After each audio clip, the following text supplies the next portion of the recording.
Shalom, Akiba Schechter family. I hope you're doing well. This week, in synagogues around the world, on Shabbat, we will read Parshat Bo. Now, while I enjoy every single Parsha throughout the calendar year, I have a bit of a real interest, a love, I should say, with Parshat Bo. As Parshat Bo contains so many different aspects of one of my favorite Chagim, favorite holy days, and that are the days of Pesach, Passover. In the 12th chapter of the book of Exodus, we read in verse 24, 25, and 26 the following. I'll read it in English for you. You shall observe this as an institution for all time, for you and for your descendants.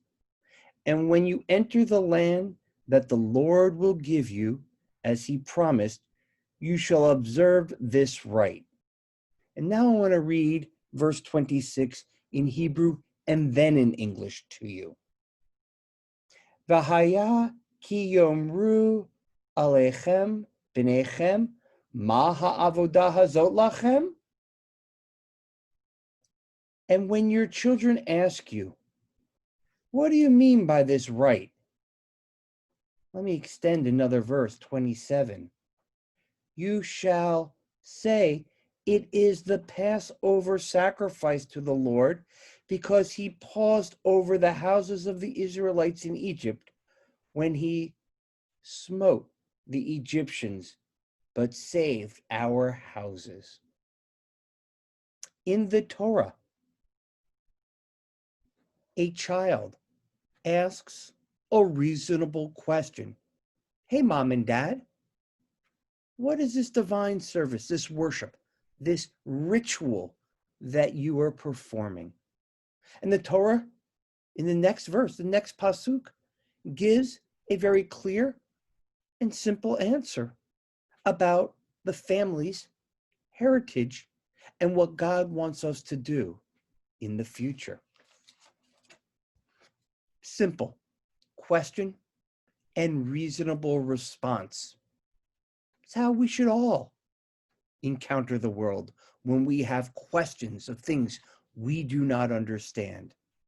And yet, for some reason, which I must be honest, I don't fully understand, the Haggadah, which forms the Passover Seder, the primary text that we use, has this actual verse forming the Rasha, the wicked child. I have my trusty Haggadah here, and I'll read to you. Rasha, Mahu Omer. What does the wicked son say? Maha avodah hazot lachem. What is this divine right to you? Lachem, to you? Vilolo, and not to him. Lefi shehotzi et atzmo min haklal kafar beikar. Because the Rasha excludes himself from the general population as if he was a heretic. Va'af ata hakhet et shinav ve'emar lo. Ba'avor ze asa Hashem li b'tzeti mi Mitzrayim. And what are you supposed to do with this kind of wicked child or wicked person? You're supposed to hakhet et shinav. Wrap him in the mouth, right in the teeth. And then you say to him, for this sake, God made, or God did for me. He took me out of Egypt. Me, velo lo,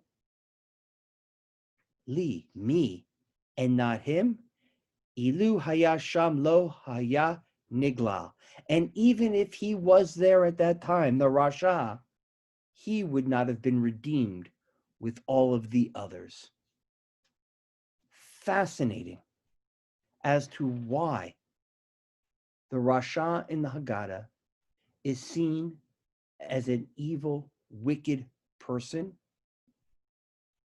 when the actual verse that is used in the Torah is a simple question asked by an inquisitive child who receives a reasonable response, and yet the Haggadah views it very differently. Over the years, I've heard many different and read many different reasons why the Haggadah formulates the question in the way it does. That's for another time. For now, as we go into this Shabbat of Parshat Bo, when over the last 12 years, we in the United States, let alone people around the world, have had a very difficult time in communicating with one another. The lesson to me becomes clear. We need to pause and actually listen to what people are saying to us, what they may be asking of us, to learn the underlying values of their comment and their question before, in haste, we react. Because once we do that, we have the ability to learn by listening to what really matters to the person speaking. It is not an easy task, but it's ultimately one that the Torah and the Haggadah would like us to engage in. Because only by listening and understanding people do we have a way of becoming united once again. Shabbat Shalom.